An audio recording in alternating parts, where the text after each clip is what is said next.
देश फक्त त्याच्या सीमांनी बनत नाही, तो बनतो त्या लोकांच्या अतूट विश्वासाने जे आपल्या परंपरा कधीही नष्ट होऊ देत नाहीत. परिचयाचे शिल्पकार तेची गुबिन, पद्मश्री 2026. 1964 मध्ये अरुणाचल प्रदेशातील केबी येथे जन्मले. ते निशी जमातीच्या परंपरांमध्ये वाढले. हा समूह स्थानिक डोनी पोलो धर्मात खोलवर रुजलेला आहे. वयाच्या 4थ्या वर्षी त्यांनी आपल्या आईला गमावले.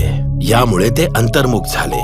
त्यांना चित्रकला आवडत असे आणि ते स्वतःच्या जगात रमून जात असत. चित्रकलेने जगाबद्दलची त्यांची समज अधिक समृद्ध केली. त्यांचा प्रवास त्यांना त्यांच्या गावापासून दूर घेऊन गेला. त्यांनी देशाच्या दुसऱ्या टोकाला असलेल्या नामांकित चंदीगड कॉलेज ऑफ आर्किटेक्चर मध्ये वास्तुकलेचे शिक्षण घेतले आणि 1988 मध्ये पदवी प्राप्त केली. तेची गुबिन यांनी अरुणाचल प्रदेशच्या सार्वजनिक बांधकाम विभागात काम केले आणि नंतर ते राज्याचे मुख्य वास्तु विशारद झाले. अनेक दशके त्यांनी अरुणाचलच्या विकासात योगदान दिले आणि गृहनिर्माण रचना, शहरी नियोजन तसेच सार्वजनिक पायाभूत सुविधांचे बांधकाम आणि मार्गदर्शन या क्षेत्रात ते सक्रिय होते. पण त्यांच्या लक्षात आले की केवळ वास्तुकला पुरेशी नाही, कारण त्यांच्यासाठी सर्वात महत्वाच्या असलेल्या वास्तू अदृश्य होत्या. त्या त्यांच्या लोकांचा सांस्कृतिक पाया होत्या. 3 एप्रिल 1999 रोजी एक प्रचंड जनआंदोलन झालं की आपली संस्कृती हरवतीये, आस्था हरवतीये,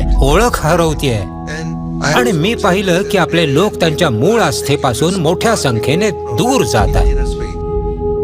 माझे वडील पुजारी होते आणि ते लोकांचे मार्गदर्शक होते. मला वाटलं की मी माझ्या वडिलांचा वारसा पुढे चालवायला हवा. आपला सांस्कृतिक जतनाचा संदेश पसरवण्यासाठी त्यांनी 90हून अधिक गावांचा पायी दौरा केला.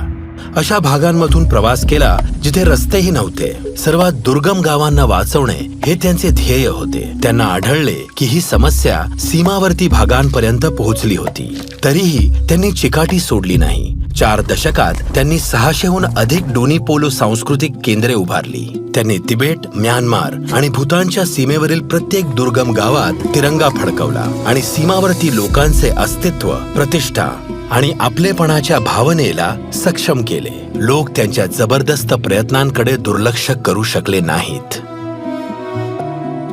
हा एक सामूहिक प्रयत्न होता. मला असा पुरस्कार मिळेल याची मी कधी कल्पनाही केली नव्हती. मला लोकांसाठी काम करायला, त्यांना मदत करायला आवडते आणि मी आयुष्यभर लोकांना मदत आणि त्यांच्यासाठी काम करत राहीन.